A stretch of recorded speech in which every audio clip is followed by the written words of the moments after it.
Hello and welcome. Hello. I'm gonna say hi. Welcome to our 15th episode of Maughter Podcast. My name is Claudia and I am Mother. Do we have to say that every time? You say that all the time. Okay, I'm not gonna say it next time. And you're gonna be like, oh, we forgot to say my name is so and so. That's Polly, by the way. She's daughter.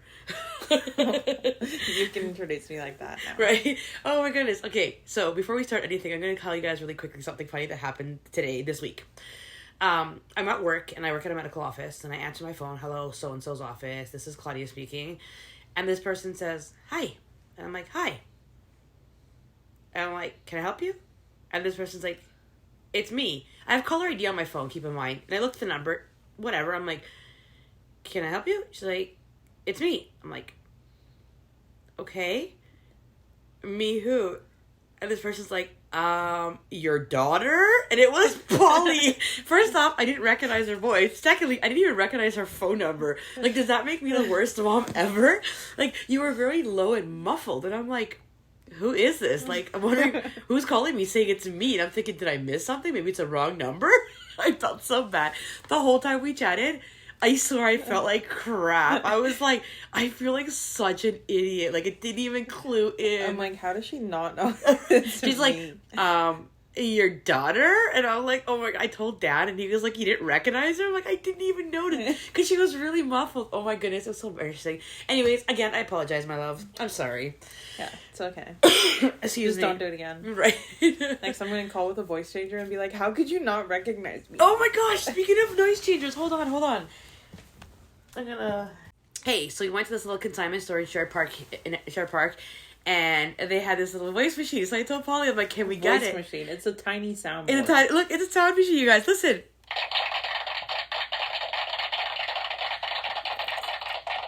See? Oh, now it will stop. And listen, ready? I got it. You guys are excited. See, it's laughing. The worst thing possible. I know. There's a burping one and a farting one. And what's this one? That would be good for today's episode. It's working now. Before it wasn't working as good. Oh, that's a drum roll. Okay, we got it. It's okay. So, we're going to go back to the podcast here. Sorry about that, you guys. I was pretty excited for my little toy here. This week's podcast is about serial killers. No. I love it. It's the best thing ever. So, today, Polly's going to be talking about serial killers. This is going to be awesome. Take this away from you. So, we hope you guys enjoy today's episode. Okay, I'm done. I'm sorry. You might hear a couple of little thingies like glass clanging or breaking. Okay, anyways. Okay, we're done with that. I got a little noisemaker, so I'm pretty excited. It cost me $2. It's literally the size of my palm, so I'm going to be playing with that a lot. Okay, today's podcast is about serial killers. Hold on. It's about serial killers. Just two, because I won't have enough time to go through all the ones I want to. Yeah, Polly picked two of her apparently favorite serial killers, which is a little bit concerning on my behalf. She's going to let us know their names, a little bit of background on them, their murders, and whatever she decides to tell me about them. Yeah. Okay, so first person, hold on. Ready is... So stupid. Don't judge my little sound machine. Tell me who the first person is. Andre Chikatilo. Andre? Andre. Chikatilo? Yeah. I kind of like the last name. Yep. Tell me about him. Who is he? So first of all, this is dedicated to Ian. Oh yeah, shout out! Because he was the only one that commented. I think Ian's the only one who ever comments on our podcast. But yeah, he's one of the most brutal, so of course I'm going to cover him. Okay. Thank you, Ian, for the suggestion. Okay. Date of birth, October 16th, 1936. Date of death, February 14th, 1994. Valentine's Day. That's like... I feel like that's kind of recent. 1994? Yeah. Yeah, well, the other one that we're covering is still alive, so... Oh, okay. So he was convicted for the charges of rape, murder, and sometimes cannibalization of 53 women and children. He was born in Ukraine during the Soviet Union uprising. Okay. Stalin, caused famine, assuming farmers were the enemy. So farming was like, he didn't think it was important. So Right. lots of people died. Like, millions of people died. Okay. Both of Andrei's parents were farm laborers, but they didn't receive any wages. Instead, they received the right to cultivate a plot of land behind their one-room hut that they lived in. Okay, so they ate grass and leaves to not starve to death. Oh my gosh. He never even had bread until he was 12. Aww. His mother, this is controversial, but his mother said that his brother Stephen was caught by cannibals and eaten during the mass starvation. Now, people say, like, he said that, his mother said that. Right. But it was also believed that she said it just to get him to stay in the yard. Oh, okay. So, to scare him kind of thing. Yeah. Okay. 1941, World War II rolled out in Ukraine, and Andrei's father is drafted. 1943, so in 1941 he was drafted. 1943, Tatiana, Andrei's sister, is born, and his father is locked in a German POW camp. Okay. You notice that Wait, how difference. Can, yeah. How can she be the father? How is that the father? So because German soldiers were in Ukraine, Tatiana may have been the product of rape. Oh. It's possible that because they only had one room in their house, that Andrei witnessed it. The rape of his mother. Oh, okay. But he was in an upbringing where rape and murder were normalized. Like, he would walk to school and he'd see, like, body parts on the road and stuff. Aw, that's sad. Andrei was shy, and kids made fun of him for his chronic bedwetting. Aww. All three at home shared a single mattress. So when he wet the bed, his mother would beat him, which caused more stress, which caused him to wet the bed more. Me sad. Yeah, you won't say that in a minute. He was very antisocial as a teenager, especially with women. He could barely introduce himself. At 14, he was the chairman of the communist pupil party, in his school. So he was obviously very communist. Growing up in wartime had two effects. Being around the gore and blood affected him, and the concept of masculinity, because all you see is men overpowering women. Right. All the time. Yeah. So that obviously had an effect on him. Puberty, he discovered he had chronic impotence, which worsened his self-hatred and social awkwardness. Yeah. When he was 17, he jumped on an 11-year-old friend of his sister's and wrestled her to the ground, ejaculating as the girl struggled to get away from him. Oh, so he's turned on by that. Yeah. Like struggling kind of thing. Yeah. Oh. He applied for a scholarship at Moscow State University, passed the exam with excellent scores, but his grades weren't good enough. In 1955, he enrolled in vocational school and became a communications technician. The same year, he had his first serious relationship, but after 18 months of dating and him being unable to sustain an erection for the 3 times they tried, she broke it off. How long was it together for? 18 months. Oh, okay. He performed his compulsory military service in 1957 to 1960. Nothing really happened. Okay. After his service, he moved back in with his parents and helped them on the farm. Right. He became acquainted with a young divorcee, but broke up after 3 months because several unsuccessful attempts at intercourse. The girl asked her friends for advice on how Andrei could overcome his inability to maintain an erection, and in turn, most of the people found out he was impotent. That's right? horrible. So everybody his age knew that he couldn't perform. Yeah. Yeah. This is a quote from him. Girls were going behind my back, whispering that I was impotent. I was so ashamed. I tried to hang myself. Aww. My mother and some young neighbor pulled me out of the noose. Well, I thought no one would want such a shamed man. So I had to run away from there, away from my homeland. By the way, all this information is just from Wikipedia. Andrei moved to Rostov-on-Don, got a job as a communications engineer, and got his own apartment. His sister moved in with him for 6 months and married a local and moved in with his in-laws and promised to help Andrei find a girlfriend. He married a woman named Feodosia. His sister introduced him to 2 weeks after meeting, and they had 2 children. But he's impotent. Well, doesn't mean he can't get off. It's just he has... Excuse me. Well, just listen. Okay. So Ludmila was born in 1965. Yuri was born in 1969. Okay. Oh, I didn't put it in here. But basically, because he couldn't perform, he would ejaculate and then put it up inside her with his fingers. Ew. Yeah. Ew. There's a reason I didn't put it on here. Yeah. Okay. He got a teaching job. It was pretty unsuccessful. Like, he wasn't a very good teacher. Yeah. May 1973 was his first known sexual assault. He groped a 15-year-old girl and ejaculated when she struggled to get away from him. Ew. Months later, he beat and assaulted another teenage girl, whom he locked in his classroom. He was not disciplined for either offense nor the times. The other teachers would observe Andre fondling himself in front of the presence of other students. Ew. He got multiple complaints, and they told him, you either need to resign or you're going to be fired. Yeah. He left voluntarily, found another teaching job in a coal mining town 47 miles north of Rostov. Yeah.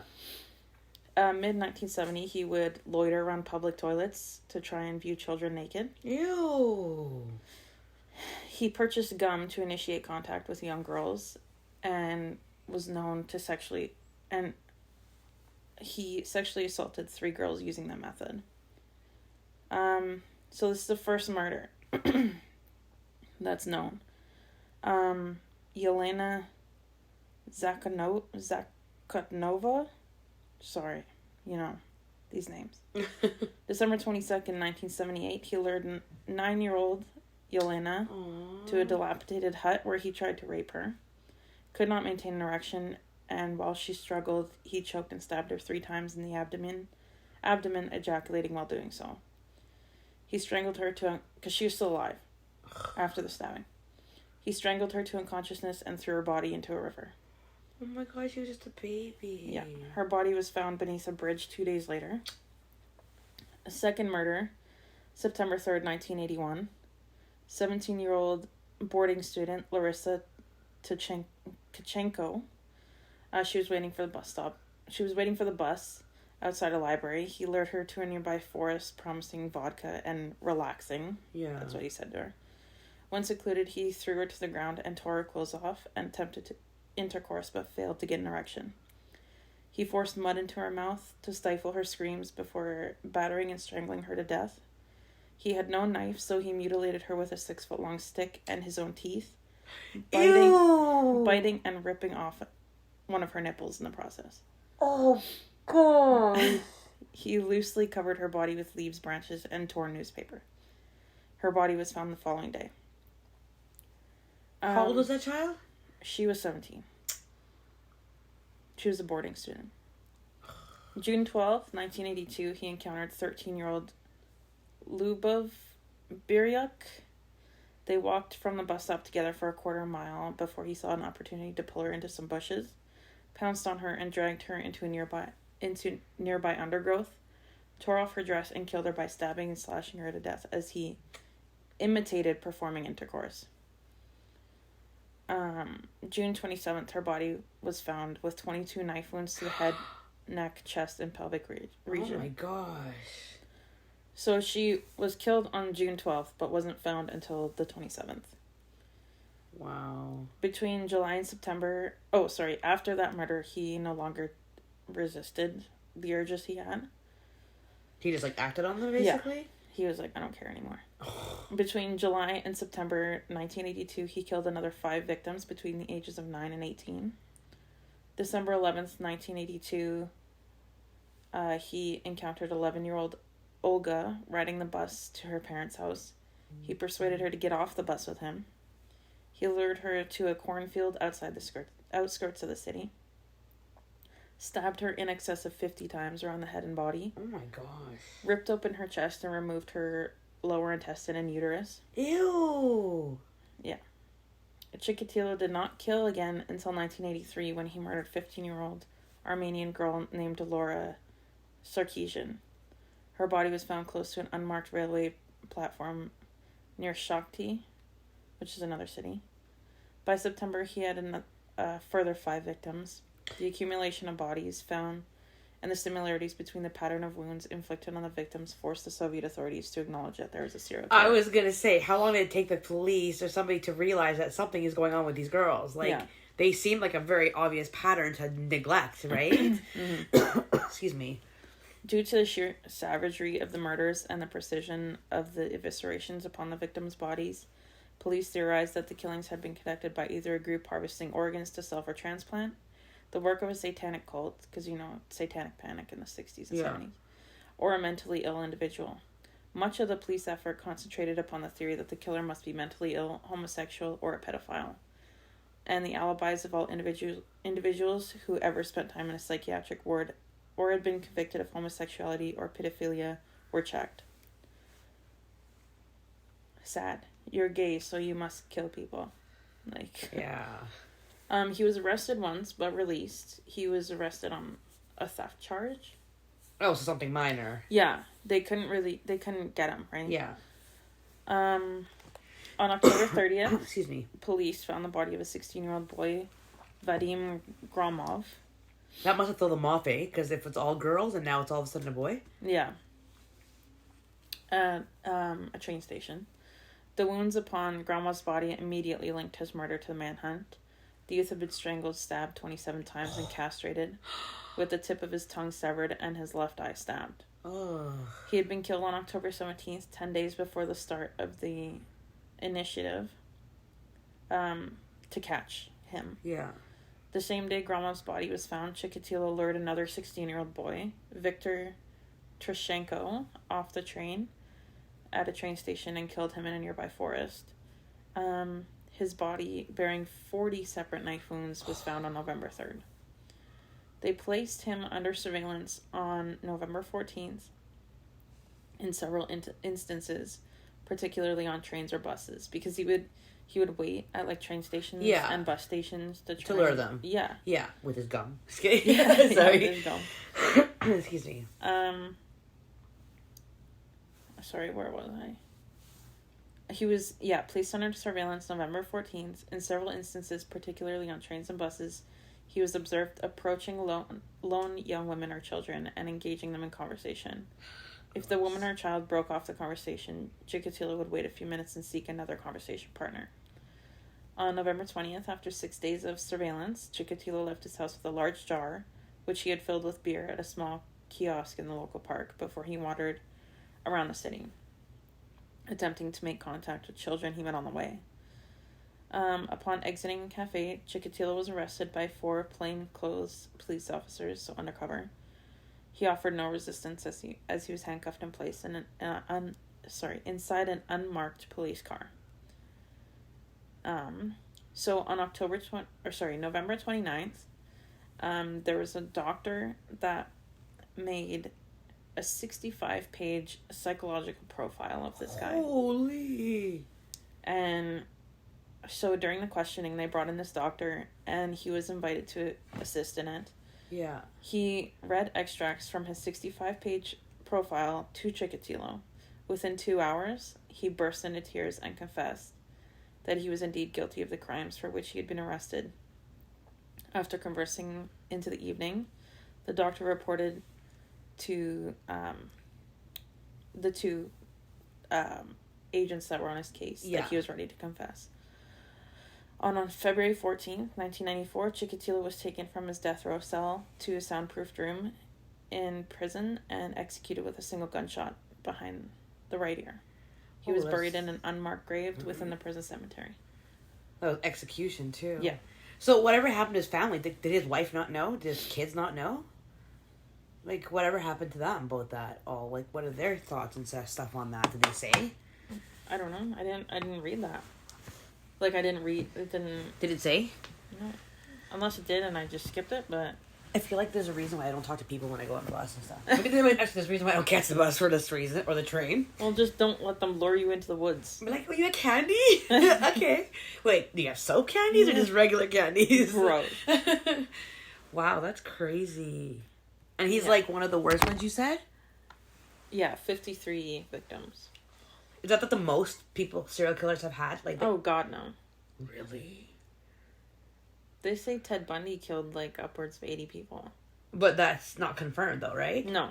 Like, but these are confirmed. These one, for him... Specifically, yeah. Specifically, he was only charged for, like, 4 or 5 of murders? Yeah. Out of all 50-something people he killed? Out of all of them. Are you The ones they could prove with... Because they did a blood analysis. Yeah. And because he left semen or some other bodily fluid, that's the only way they could get him. So can't they test for bodily fluids and semen, or no? Yeah. And that's how they would catch him, but not every crime scene had him ejaculation, right. Also, a fun fact. Fun fact? Oh, wait, you got a fun fact? Hold on. I got it. Oh. No, that's the wrong one. Oh no. Okay, we're just gonna skip this one. Hold on. Fun fact. I love this thing. When he was taken to court, they placed him in a cage. In a cage? In a cage in the courtroom. Why? Do you think he's going to just pounce on people? That's what I thought when I first heard it. I was like, what do they think he is? Like, he's not going to kill someone right in front of... yeah. Right? No, it was to keep all the mothers and families away from killing him. I would have been like, forget it. Let them have their fun and just kill him. Yeah. That's crazy. Because moms would scream and yell and try to get to him, right? Wow. Yeah. Well, that's our first one. Okay, that's our first serial killer for Polly. Thanks. Good job. Thanks, imaginary audience. And the rating on this one, we say...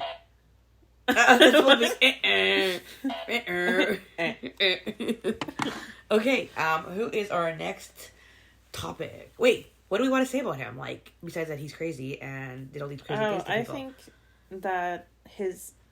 You think it's his upbringing? How could your upbringing, being around all that violence, not affect you? Okay, but now, he's not the only one that grew up like this, right? No. So why are the other people not affected?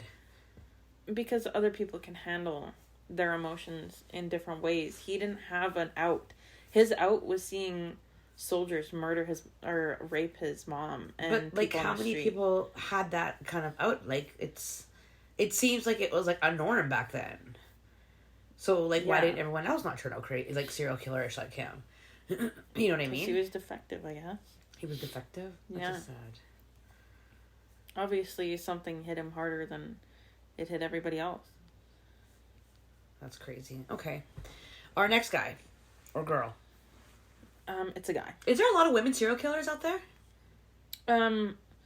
Women don't usually kill the way men do, right? Like as gruesome, you mean? Yeah. Okay. Just like poison that?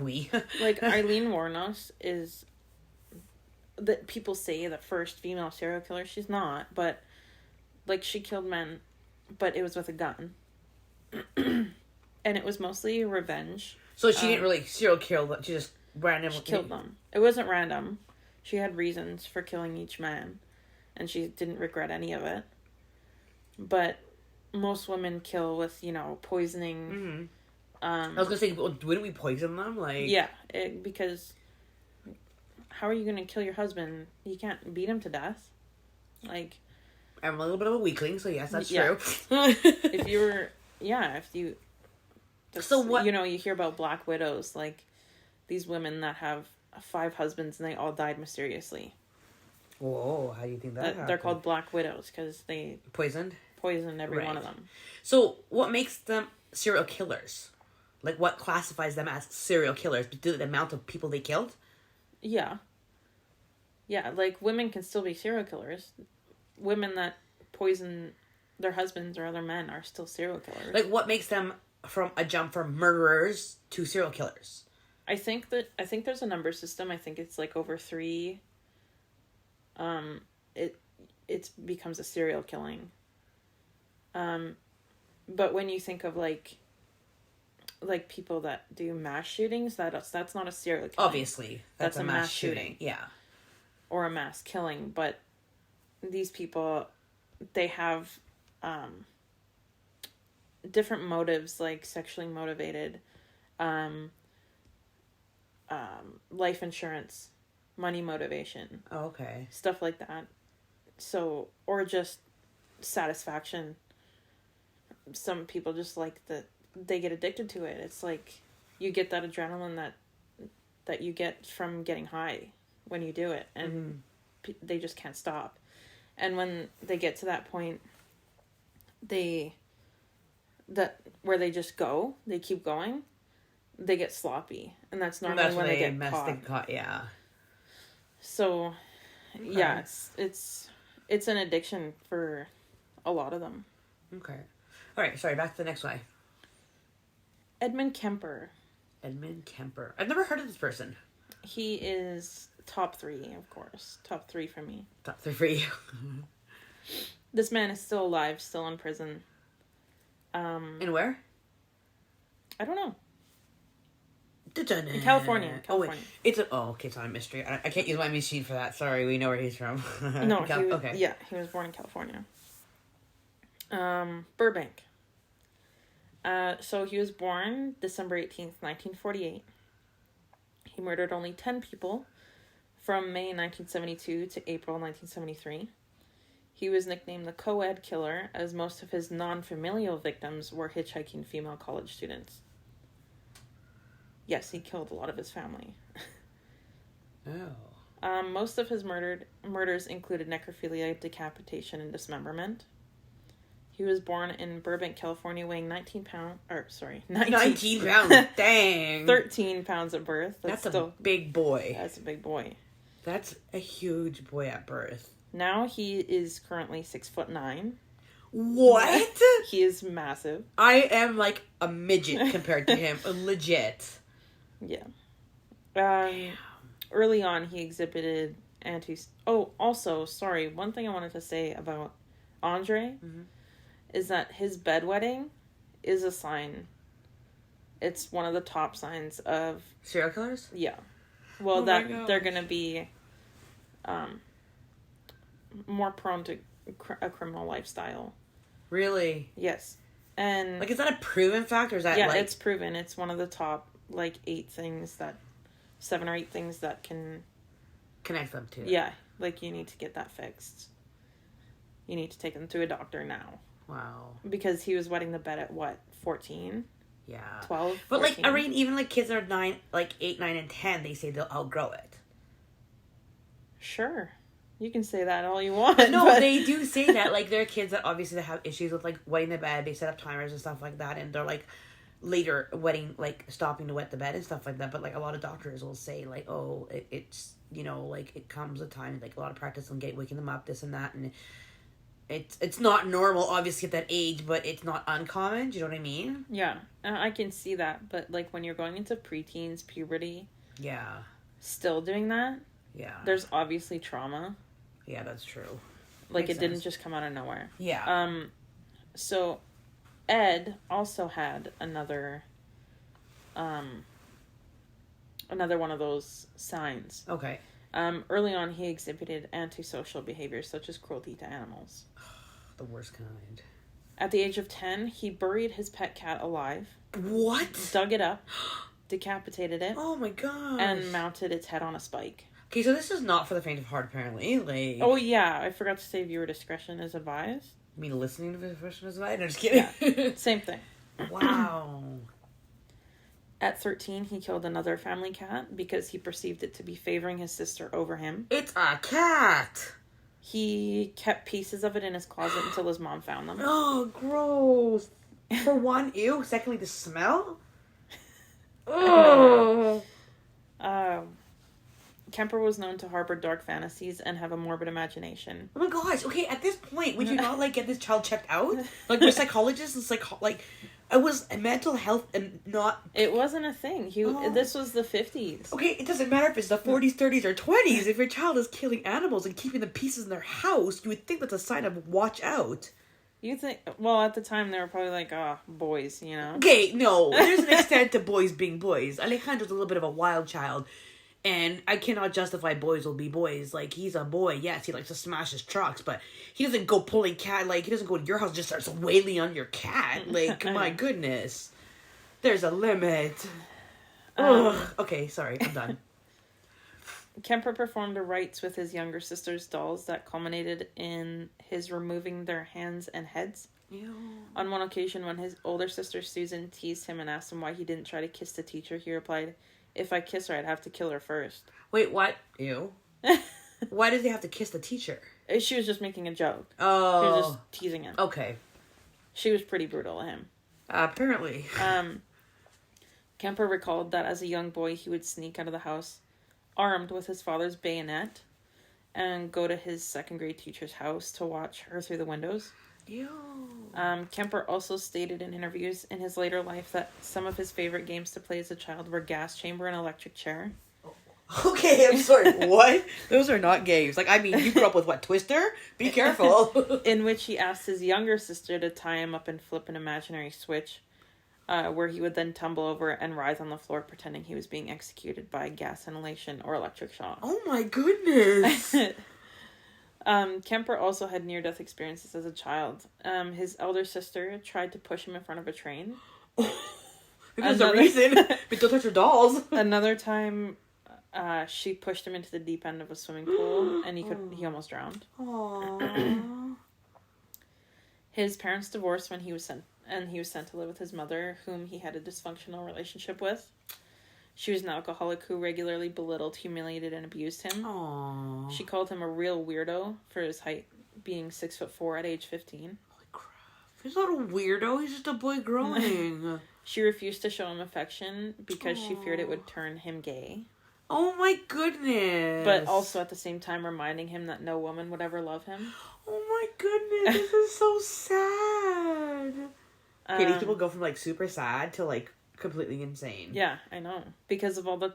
They're sad because of all the trauma they went through. Okay, so, like, don't overlove my child, but love my child, and don't... Well, you need to show them affection. But not too much affection, apparently. Yeah, and don't tell them they're gonna turn gay. And then, like, no one's gonna want you anyways. Yeah, yeah. Okay, so, worst mom award, apparently. Oh, she'll get it. Don't worry. Oh my god. August 27th, 1964, he was 15.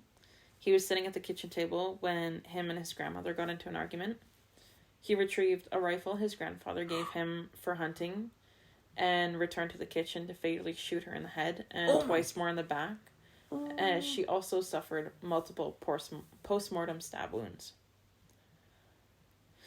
Was she just, like, visiting, or did she live there? No, I think he was either visiting or living with them at the time. Holy crap. Okay. When his grandfather returned home from getting groceries, Ed shot him to death in the driveway next to his car. So those are the two victims, his first victims then? Yes, those were his first victims at 15. At 15? Yes, he was 15. Crap. Okay. Unsure what to do, he called his mother, who told him to call the police and turn himself in. Because she's like, I don't care about you anyways, bye. While he was in prison, by the way, he was perfect prisoner. Like, he was... Then? Yeah, and now. Okay. He's... You know, they didn't see the normal psychotic... The craziness that he was, like, acting like? So he was given an IQ test. Normal IQ... So normal IQ in normal adults is between 85 and 115. Okay. He was given his IQ test. Remember, he was 15. Right. And his was 145. He was extremely smart. Wow. They say very superior. So, yeah, he did his time in December. How long was he charged for, like, in prison for? I'm getting there. Sorry. December 18th, 1969. At 21 years old, he was released on parole, so 6 years. Wow. His records were completely expunged. Between May 1972 and April 1973, Kemper killed 8 people. He would pick up female students who were hitchhiking and take them to isolated areas where he would shoot, stab, smother, or strangle them. He would then take their bodies back to his home, where he decapitated them, perform erumatio. Look that up. I don't want to say it. Polly looked it up and she's like, they gave me a picture. I'm like, something they didn't teach you in sex ed, apparently. This will probably help. He performed it on their severed heads. had sexual intercourse with their corpses, and then dismembered them. Isn't that like... What, necrophilia? Is that right? Yes. If you have intercourse with somebody who's like a corpse, yes. Because that's what he did. Yes. Ew. During... Okay, yeah, I got that one. So Marianne Pesch and Anita Luesha, on May 7th, 1972, he was driving in Berkeley, California. Big college thing back in the 70s, right? He picked up two 18-year-old hitchhiking students from Fresno State U, Marianne and Anita, with the pretense of taking them to Stanford. After driving for an hour, he managed to reach the secluded wooded area near Alameda, in which he was familiar from his work at a highway department, without alerting his passengers that he changed directions from where they wanted to go. It was there that he handcuffed Pesch and locked Luesha in the trunk, then stabbed and strangled Pesch to death, subsequently killing Luesha in a similar manner. Kemper later confessed while he was handcuffing Pesch, he brushed the back of his hand against one of her breasts, and it embarrassed him, so he was like, oops, sorry. To a corpse. Yeah. No, she was alive. It was while... Oh, while he was... So he was being polite about it, too. He said, adding that he said, whoops, I'm sorry, or something like that, after grazing her breast despite murdering her minutes later. He also noted that he chose the women because they seemed upper middle class. Whew, I'm a little bit lower class, I'm saying. He wasn't interested in, like, the dirty hippie types at the time. Oh, see, I wouldn't be a dirty hippie. I'd be a little... Kemper put both the women's bodies in the back of his Ford Galaxy and returned to his apartment. He was later stopped on the way by police. I was going to say, it feels like a movie where you have the body in the back and you get stopped by the cops. He was stopped on the way by a police officer for having a broken taillight. Oh, of course! It is a movie! For having a broken taillight, but the officer did not detect the corpses. Of course! Kemper's roommate was not at home, so he took the bodies into the apartment where he photographed and had sexual intercourse with the naked corpses before dismembering them. He put the body parts in plastic bags, which he later abandoned near a mountain, before disposing of their severed heads in a ravine. Kemper engaged in irrematio gross with both of them. One of their skulls were found, and they couldn't find anything else. So they never found the body ever? No. Of one of the other. The animals probably got to that at that point, right? You would think. Eiko Koo. On the evening of September 14th, 1972, Kemper picked up a 15-year-old dance student named Eiko, who decided to hitchhike to a dance class after missing the bus. He again drove her to a remote area where he pulled a gun on Koo before accidentally locking himself out of his car. Oh, no! However, Koo let him back inside. Okay, wait. So he pulled out a gunpoint, and then she's like, oh, you're locked out here, I'll open the door for you so you can murder me? At gunpoint? He pulled a gun on her, and then he locked himself out of the car, and she let him back in. Oh, my goodness. Despite the fact... He pulled a gun. Okay. He got out of the car. The gun was still in the car, and she let him back in. Oh my, I would have just, drove off. Right? Back inside the car, he proceeded to choke her unconscious, rape her, and kill her. He packed her body in the trunk of his car and went to a nearby bar to have a few drinks, then returned to his apartment. He later confessed that after exiting the bar, he opened the trunk of his car, admiring his catch like a fisherman. That's a quote. Gross. Back at his apartment, he had sexual intercourse with the corpse, dismembered, and disposed of the remains in a similar manner to the other girls. Koo's mother called the police to report the disappearance of her daughter and put up hundreds of flyers asking for information. Wait, what happened to her daughter? His daughter? Her daughter. But she did not receive any responses regarding the daughter's location or status. That's all they have for her. So her body was probably never found. Wait, did he kill her? Yes, he said that he dismembered her and disposed of her body the same way as the other two. Wait, so is that a Coos, that one girl? Yeah, Aiko Koo. Oh, that's the sister. What sister? What did you say about the mother called about? Oh, that mother. Duh. Yeah, her mother. Sorry, I just got that. She was 15. I got it. Sorry. I thought you meant like the Keller's Kemper? Yeah. Kemper's mother called the cops because her daughter... Like, what? Wait, where did this even come from? Okay, my bad. Sorry. Aw, that poor mother. Like, did the roommate not notice that there's blood everywhere? Like, or did he lay down stuff? Probably did it in the bathtub or... There's a lot of blood still. I don't know. Oh my goodness. Okay. Cindy Shaw. On January 7th, 1973, Kemper had moved back in with his mother, was driving around the Cabrillo College campus when he picked up an 18-year-old student, Cynthia Ann, or Cindy, Shaw. He drove to a wooded area and fatally shot her with a .22 caliber pistol, and placed her body in the trunk of his car and drove to his mother's house, where he kept her body hidden in a closet in his room overnight. Ew. When his mother left for work the next morning, he had sexual intercourse with and removed the bullet from Shaw's corpse. What? Then dismembered and decapitated her in his mother's bathtub. So that's how he was doing it. Kemper kept Shaw's severed head for several days, regularly engaging in erumatio with it. Yeah, you really have to look up this word. Then buried it in his mother's garden, facing upward toward her bedroom. Oh God, that's just creepy. No. After his arrest, he stated he did this because his mother always wanted people to look up at her. Oh, okay, that's a different type of word on play there. He discarded the rest of Shaw's remains. Huh? Sorry, play on word. Oh, wait, word on play. Play on word. Anyways, the rest of Shaw's remains by throwing them off a cliff. Over the following few weeks, all except Shaw's head and right hand were discovered and then pieced together like a macabre jigsaw puzzle. Oh. A pathologist determined that Shaw had been cut into pieces with a power saw. Goodness. There's two more girls. On February 5th, 1973, after a heated argument with his mother, Kemper left his house in search of possible victims.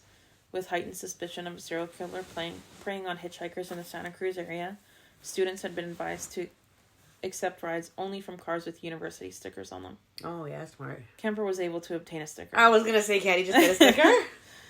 As his mother worked at UCSC. Oh, okay. He encountered 23-year-old Rosalind Thorpe and 20-year-old Allison Liu on the UCSC campus. According to Kemper, Thorpe entered his car first, reassuring Liu to also enter. Oh, no. He first fatally shot Thorpe and then Liu with a pistol and wrapped their bodies in blankets. Kemper again brought his victims back to his mother's house. This time he beheaded them in the car and carried the headless corpses into his mother's house to have sexual intercourse with them.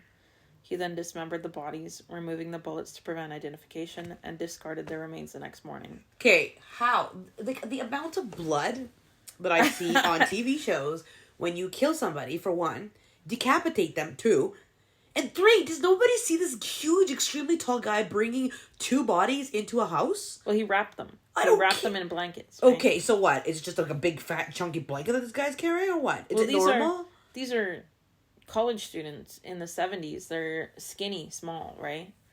So, big guy carrying a little thing, it doesn't look like that to somebody. I would assume. Yeah, I guess. All right, sorry. Okay, go ahead. Some remains were found at Eden Canyon a week later, and more were found near Route 1 in March. When questioned in an interview as to why he decapitated his victim, he explained, "The head trip fantasies were a little bit like a trophy. You know, the head is where everything is at. The brains, eyes, mouth. That's the person. I remember being told as a kid, you cut off the head and the body dies. The body is nothing after the head. The head is off. Well, that's not quite true. There's a lot left in the girl's body without the head." So, Clarnell Kemper and Sally Hallett. Clarnell is his mother. Oh, okay. On April 20th, 1973, Kemper was awakened by his mother, coming home from a party. While sitting in her bed reading a book, she noticed Kemper enter her room and said to him, "I suppose you're going to want to sit up all night and talk now." Oh. Kemper replied, "No, good night." He waited for her to fall asleep, and then he snuck back into her room and bludgeoned her with a claw hammer and slit her throat with a penknife. A penknife? Kemper then beheaded her and humiliated her corpse, as stated in a 1984 interview. Kemper stated that he put her head on a shelf and screamed at it for an hour and threw darts at it. Oh my gosh. And ultimately smashed her face in. Oh, gross. He also cut out her tongue and larynx and put them in the garbage disposal. However, the garbage disposal could not break down the tough vocal cords and ejected the tissue back into the sink. A quote says, "That seemed appropriate as much as she'd B-worded and screamed and yelled at me over so many years." Kemper hid his mother's corpse in a closet and went to drink at a nearby bar. Upon his return, he invited his mother's best friend, 59-year-old Sarah, or Sally Hallett, over to the house to have dinner and watch a movie. When Hallett arrived, Kemper strangled her to death. He subsequently put Hallett's corpse in a closet, obscured any outward signs of disturbance, and left a note to the police. It read, "Approximately 5:15 a.m. Saturday. No need for her to suffer any more at the hands of this horrible murderous butcher. It was quick. Asleep. The way I wanted it. Not sloppy and incomplete, gents. Just a lack of time. I got things to do." Oh. Why did he kill the best friend? Because he felt like it? I don't know. Oh my gosh. She might have been the one to notice that she was gone. Maybe, yeah. Afterward, Kemper fled the scene. He drove nonstop to Pueblo, Colorado. Gross. Taking caffeine pills to stay awake for the over 1,000-mile drive. He had 3 guns and hundreds of rounds of ammunition in his car, and he believed he was the target of an active manhunt. Oh. After not hearing any news on the radio about the murders of his mother and Hallett, when he arrived in Pueblo, he found a phone booth and called the police. He confessed to the murders of his mother and Hallett, but the police did not take his call seriously and told him to call back at a later time. Several hours later, Kemper called again, asking to speak to an officer he personally knew. He confessed to the officer of killing his mother and Hallett, then waited for the police to arrive and take him into custody. Upon his capture, Kemper also confessed to the murder of 6 students. Why did he turn himself in? Did they say? Did he say why? Because his end goal was to kill his mom. So he did it. His life is complete. He's good. He's good. Why did he just start with killing his mother? Because he like he said in his note, it was quick. He wanted to make sure that, like he said, not sloppy and incomplete. Okay, but, he killed, 6 other people, yeah. Okay, so he killed 6 other people just to kill his mother because that's what's the end game? I don't understand why you just don't kill your mother. Practicing... To, make a perfect death perfect kind of murder, thing. yeah. Oh my goodness. When asked in a later interview why he turned himself in, Kemper said the original purpose was gone. It wasn't serving any physical or real emotional purpose. It was just a pure waste of time. Emotionally, I couldn't handle it much longer. Toward the end there, I started feeling the folly of the whole damn thing. And near the point of exhaustion, near collapse, I just said hell with it and called it all off. Wow. Trial, he was indicted on 8 first-degree murder counts. He pled not guilty by reason of insanity. Kemper tried to commit suicide twice while in custody. 3 court-appointed psychiatrists found Kemper to be legally sane. One of them investigated his juvenile records and the diagnosis that he was psychotic.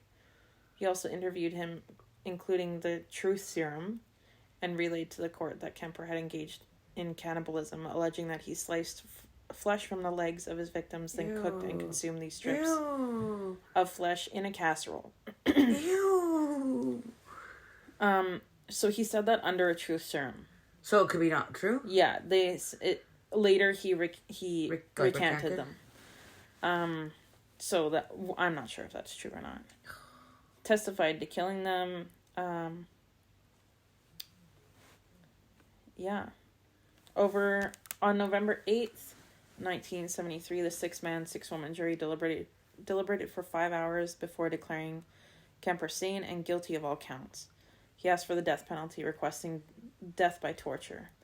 However, the Supreme Court, instead, he received 7 years to life for each count. So that's 70 years. 7 years to life on each count. Oh, so he's never getting out. No. So he's a lifer in jail now until the day he dies. Yes. And now you'd say he's a upstanding inmate? Yeah. Like, of course he is, because he's done his end game, and he's killed 10 people. He was also in the same prison block as Charles Manson. Really? Yeah. Well, they're like, buddy. Sorry. That's insane. And Herbert Mullen, who is another serial killer, killed 13 people in California. He confessed to the killings, which he claimed prevented earthquakes. He was crazy. Yeah. He said about Mullen, he said, he's just a cold-blooded killer, killing everybody he saw for no good reason. And what did he do? It's like you killed for practice until you got your mom killed. Kemper remains among the general population in prison and is considered a model prisoner. He actually schedules other inmates' appointments with psychiatrists. And is an accomplished craftsman of ceramic cups. Oh, well, la-di-da. He is a narrator of audiobooks for a charity program. Oh my goodness, I so want to hear him read an audiobook. I'm like an audiobook fanatic, This is him in 2011. Ew. Yeah. I'm gonna totally look up audiobooks read by him. That'd be so creepy. I'd be like, I can't listen to him. He killed 10 people. He did have parole hearings, but he waived. He waived them. Yeah. Really? Because he knows he's in the wrong. He's too smart. Yeah, that's true. What would he honestly do out here? Like, what would he do? He's a serial killer. You know, like what life He would couldn't have a normal life. He wouldn't. He couldn't. It's like Carla Homolka. Like, yeah, she's out and she is like even though she changed her name, people still recognize her. Exactly. Like, what would you do out here? Wow. You can't stay at his mom's house. Yeah. Well, you guys, we want to thank you so much for listening to our podcast today. Give me 5. Sorry it's long. Yeah, it went on a little bit longer side, but I there tried was a lot to read cover. fast. We hope you guys enjoyed this podcast episode. We'll be airing another one next week as well. Yeah, I'll do 2 more. Actually, give me suggestions. Yeah, like you guys. If not, you're getting 2 more of my favorites. So. Yeah, so give us some ideas of people that you guys want to hear about. We hope you guys did enjoy our podcast. I had fun listening to it. Well, not fun, but a little creeped out. So much fun. And after, during half the time she did it, and when she said that he stuck the chick's head out to look at the mother, I like closed my window on my curtain. We hope you guys have a good weekend. Weekend, and have a good Friday. Shout out to Ian, and we will see you guys next week. Friday favorite serial killers. Woo woo! And don't forget to like, share, comment, and subscribe. Bye. Okay, bye.